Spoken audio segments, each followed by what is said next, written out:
यहाँ पर देख सकते हो सेकेंडरी सेंटर एग्जामिनेशन 2025 ये 21 नवंबर सेंटर परीक्षा के लिए मैथ यानी गणित का क्वेश्चन पेपर है। मैथ का विषय कोड 110 रहेगा और सभी का सेट कोड ए रहेगा। समय 3 घंटा 15 मिनट का मिलेगा और पूर्णांक 100 रहेगा यानी 100 नंबर का एग्जाम होगा। सबसे पहले पेपर में खंड अ मिलेगा सेक्शन ए जिसमें आपसे ऑब्जेक्टिव टाइप क्वेश्चन पूछा जाएगा। 1 से लेकर 100 तक ऑब्जेक्टिव क्वेश्चन पूछा जाएगा। इनमें से किन्हीं 50 प्रश्नों के उत्तर देना है परीक्षा में। तो आइए पहला नंबर क्वेश्चन देखते हैं। फर्स्ट क्वेश्चन यहाँ पर पूछा गया है 1/√2 है। एक बताना है कि 1/√2 कौन सी संख्या है। तो 1/√2 एक अपरिमेय संख्या है। Right answer option number C हो जाएगा क्योंकि √2 का वर्गमूल पूर्ण रूप से नहीं निकलेगा तो यह एक अपरिमेय संख्या है। Right answer C. Question number 2 पूछा गया है यदि अल्फा तथा बीटा द्विघात बहुपद px बराबर x² + 2x + 3 के शून्यक है तो अल्फा इंटू बीटा का मान क्या होगा। अल्फा इंटू बीटा का वैल्यू पूछा गया है तो इसका फार्मूला होता है c/a होता है। तो c की जगह पर यहाँ पर प्लस का 3 दिया गया है तो 3 हो जाएगा। a की जगह पर x² के गुणांक में कुछ भी नहीं है तो 1 लिखेंगे यानी 3/1 का मतलब 3 होता है। Right answer option number A में दिया गया है। Option number A right answer. Question number 3 पूछा गया है यहाँ पर ये बहुपद दिया गया है इसका शून्यक कौन सा है। शून्यक बताना है तो इसका शून्यक निकालेंगे तो राइट आंसर हो जाएगा -3√2/2, √2/4। राइट आंसर ऑप्शन नंबर सी होगा। क्वेश्चन नंबर 4 यहाँ पर पूछा गया है यदि दो संख्याओं का गुणनफल दिया गया है तो उनका मौसा 23 है तो उनका लौसा क्या होगा। लौसा पूछा गया है तो इसका राइट आंसर 4 नंबर का हो जाएगा 690। Option number A right answer होगा। 5 नंबर क्वेश्चन पूछा गया है यहाँ पर यदि ए बराबर दिया गया है बी बराबर दिया गया है तब यहाँ पर मौसा यानी ए बी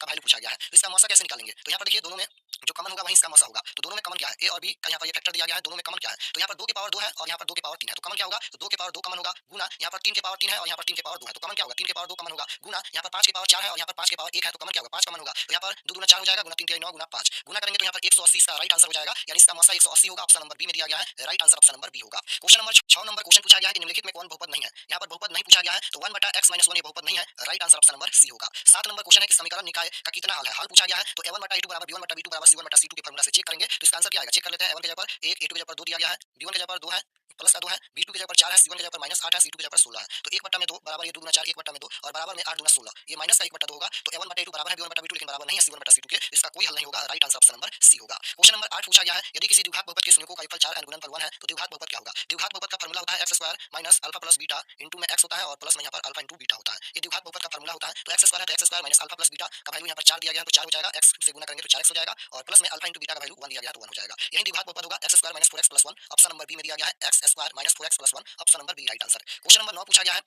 यदि समीकरण निकाय यहाँ पर ये दो रैखिक समीकरण दिया गया है पूछा गया है अद्वितीय हल है तो k बराबर क्या होगा यानी k का वैल्यू पूछा गया है। तो इसका आंसर कैसे निकालेंगे तो सबसे पहले फार्मूला आपको याद होना चाहिए कि अद्वितीय हल कब होता है। तो जब a1/a2 बराबर नहीं होता है b1/b2 के तब यहाँ पर अद्वितीय हल होता है। तो a1 की जगह पर 4 है, a2 की जगह पर यहाँ पर 2 है, b1 की जगह पर ये बराबर नहीं होगा b1/b2 के, b1 की जगह पर k है और यहाँ पर b2 की जगह पर 2 है। तो गुना कर लेंगे k में 2 से गुना करेंगे तो 2k हो जाएगा और ये बराबर नहीं होगा। 4 गुना 8 हो जाएगा तो यहाँ पर 4 k बराबर नहीं होगा 4। Right answer option number B में दिया गया है k बराबर नहीं है 4। Option number B right answer. Question number 10 पूछा गया है निम्नलिखित में कौन द्विघात समीकरण है। तो द्विघात समीकरण पूछा गया है तो राइट आंसर बी हो जाएगा। क्वेश्चन नंबर 11 पूछा गया है यदि समीकरण के मूल एक दूसरे के व्युत्क्रम हो तो कौन सही है। तो राइट आंसर सी हो जाएगा सी बराबर में a. Option number C right answer. Question number 12 पूछा गया है द्विघात समीकरण दिया गया है इसके मूलों का योग पूछा गया है यानी अल्फा प्लस बीटा का वैल्यू पूछा गया है तो इसका फार्मूला -b/a होता है। -b की जगह पर -6 है तो माइनस प्लस का 6 हो जाएगा और बट्टा में a की जगह पर x² के गुणांक में कुछ भी नहीं है तो 1 लिख सकते हैं। 6/a का मतलब 6 होता है तो प्लस का 6 इसका राइट आंसर होगा। ऑप्शन नंबर सी में दिया गया है। क्वेश्चन नंबर 13 है कि x बराबर 6 का आलेख कैसी सरल रेखा होगी। तो x का मान दिया गया है तो y अक्ष के समांतर होगी। Right answer option number B हो जाएगा। क्वेश्चन नंबर 14 है निम्नलिखित में कौन सा नियामक x अक्ष पर का एक बिंदु है। राइट आंसर 14 नंबर का हो जाएगा x अक्ष पर का एक बिंदु है तो इसका आंसर ऑप्शन नंबर ए हो जाएगा 2,0 क्योंकि y का मान 0 होगा। क्वेश्चन नंबर 15 पूछा गया है यदि किसी एपी का प्रथम पद a सारवंतर d हो तो उस एपी का nवां पद क्या होगा। तो ये फार्मूला ही पूछा गया है nवां पद का फार्मूला। nवां पद का फार्मूला होता है an बराबर a plus n minus 1 into d। Option number B में दिया गया है। Right answer option number B हो जाएगा। nवां पद का formula a plus n minus 1 into d होता है। 16 नंबर क्वेश्चन है समांतर श्रेणी दिया गया है इसका 30वां पद बताना है तो 30वां पद निकालेंगे फार्मूला लिखेंगे a प्लस में 29d। यहाँ पर 1 घटाकर लिखेंगे a की जगह पर 10 है प्लस में 29 गुना में d की जगह पर d होता है सारवंतर और सारवंतर कैसे निकालते हैं तो दूसरे पद में से पहले पद को घटाया जाता है। तो 7 में से 10 घटाएंगे तो माइनस का 3 हो जाएगा तो 10 प्लस में यहाँ पर गुना करेंगे 9 3 27 और यहाँ पर ये 3 गुना 6 और 6 2 8 यानी माइनस का यहाँ पर 87 हो जाएगा। ये माइनस का 87 है तो 10 और ये प्लस है और ये माइनस है तो प्लस माइनस माइनस होता है माइनस का 87 हो जाएगा। 10 में से 87 घटाएंगे तो माइनस का 77 आएगा। ऑप्शन नंबर बी में दिया गया है। राइट आंसर बी होगा। क्वेश्चन नंबर 17 पूछा गया है समांतर श्रेणी में पदों की संख्या पूछा गया है तो ये भी nवां पद से बनाएंगे तो इसका right answer option number B हो जाएगा 34। क्वेश्चन नंबर 18 पूछा गया है समांतर श्रेणी का nवां पद तो इसका राइट आंसर 18 नंबर का ऑप्शन नंबर ए हो जाएगा 2n + 1 इसका राइट आंसर। क्वेश्चन नंबर 19 है बिंदु दिया गया है इसकी मूल बिंदु से दूरी बताना है तो मूल बिंदु से दूरी का फार्मूला होता है √x² + y²। तो x की जगह पर 4 है 4 का स्क्वायर 4 × 16 और प्लस में y की जगह पर -3 है -3 का स्क्वायर प्लस का 3 3 9 हो जाएगा। तो यहाँ पर 9 और 16 25 हो जाएगा 25 का वर्गमूल 5 होता है तो 5 इसका राइट आंसर होगा। ऑप्शन नंबर बी में दिया गया है तो correct answer option number B हो जाएगा। क्वेश्चन नंबर 20 पूछा गया है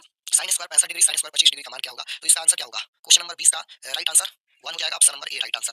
क्वेश्चन नंबर 21 पूछा गया है बिंदु दिया गया है दो बिंदु मिलाने वाले रेखाखंड के मध्य बिंदु का नियामक बताना है तो मध्य बिंदु का फार्मूला होता है x1 प्लस में x2/2 y1 प्लस y2/2। ये फार्मूला होता है मध्य बिंदु का। x1 की जगह पर 3 है तो 3 प्लस x2 की जगह पर -5 है तो प्लस माइनस माइनस होता है तो माइनस का 5/2 y1 की जगह पर 0 है प्लस y2 की जगह पर 4 है बटा में 2 3 में से 5 घटाएंगे 3 में से 5 घटाएंगे, माइनस का 2 बट्टा में 2, तो ये हो जाएगा माइनस का 1 हो जाएगा, कोमा 4 और 0 4 हो जाएगा, यानी यहाँ पर 4/2 यानी 2, तो -1,2 इसका राइट आंसर होगा। -1,2 ऑप्शन नंबर बी में दिया गया है, राइट आंसर बी हो जाएगा। 22 नंबर क्वेश्चन है, बिंदु दिया गया है, इसका भुज पूछा गया है, तो पहला भुज होता है और दूसरा कोटि होता है। पहला भुज दूसरा कोटि, तो भुज का वैल्यू पूछा गया है, तो -3 होगा, ऑप्शन नंबर बी में दिया गया है, right answer option number B होगा। पहला ये भुज होता है और ये कोटि होता है।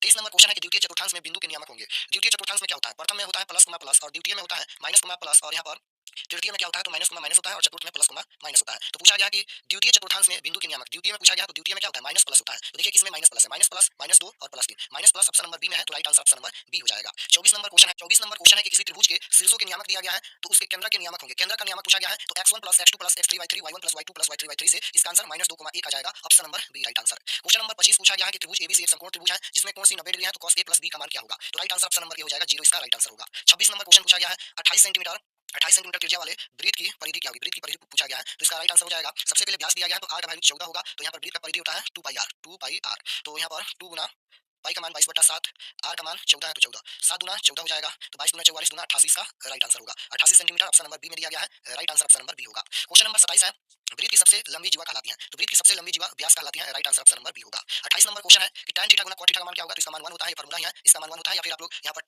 tan थीटा और गुना में cot थीटा को 1/tan थीटा भी लिख सकते हैं, क्योंकि ये भी फार्मूला होता है, तो यहाँ पर tan थीटा से tan थीटा कट जाएगा, तो 1 बचेगा, 1 इसका राइट आंसर होगा, ऑप्शन नंबर बी में दिया गया है। 29 नंबर क्वेश्चन देखिए, यहाँ पर इसका वैल्यू पूछा गया है, तो इसका वैल्यू 1 हो जाएगा, प्लस में इसका वैल्यू भी 1 होता है, तो यहाँ पर 2 हो जाएगा, ऑप्शन नंबर सी में दिया गया है, राइट आंसर सी होगा। 30 नंबर क्वेश्चन है, यदि sin थीटा बराबर a बटा b, तब cos थीटा का मान क्या होगा? तो 30 नंबर क्वेश्चन का जो राइट आंसर हो जाएगा, ऑप्शन नंबर बी हो जाएगा, √b² - a², क्योंकि यहाँ पर sin थीटा बराबर लंब बटा कोण होता है, तो यहाँ पर लंब बटा कोण यानी p बटा में h होता है, p का मान ऊपर में a दिया गया है और h का वैल्यू b दिया गया है, तो cos थीटा बराबर आधार बटा कोण होता है, यानी यहाँ पर b बटा में h होता है, तो b का वैल्यू निकालेंगे, तो √अंडर फार्मूला होता है, b यानी आधार का फार्मूला होता है cos² - ln², कौन की जगह पर b है तो b का स्क्वायर और माइनस का यहाँ पर a का स्क्वायर करेंगे, यानी लंब का स्क्वायर, तो यहाँ पर यही होगा, b का वैल्यू b की जगह पर ऊपर में देखिएगा, तो √b² - a² और h यानी कौन का वैल्यू यहाँ पर देखिएगा b दिया गया है, तो यही ना इसका आंसर होगा, ऑप्शन नंबर बी में दिया गया है, √b² - a² बटा b। क्वेश्चन नंबर 31 पूछा गया है, sin थीटा बराबर 1/2 है, तो cot थीटा का मान पूछा गया है, इसका आंसर क्या होगा?